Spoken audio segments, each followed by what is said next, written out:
Good morning guys! Tayo ay maghihimay ngayon ng ating ulam na talbos ng gabi.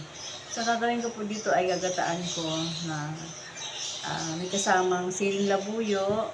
Ayan, nakabili po tayo kanina doon sa naglalako. So ayan, masarap po ito, talbos ng gabi. Ayan, hihimayin ko to para ngayong tanghalian. May ulam po tayo. Liempo, tapos siling green or labuyo with alamang na kaunti. So ito po ang ating ulam ngayong tanghalian. Ayan. So gagawin ko po dito ay tanggalan natin ito pa rin ng balat kasi baka makate.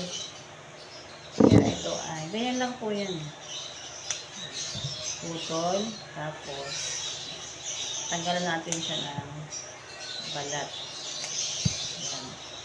Mamaya gagataan natin to para may ulam na tayo. Tapos ito, tanggalin muna natin ito pansamantala. So dapat natanggalan talaga siya lahat guys ng mga balat ng gabi.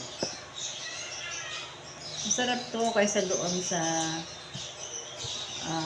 medyo magulang. Malambot siya pagka nagataan.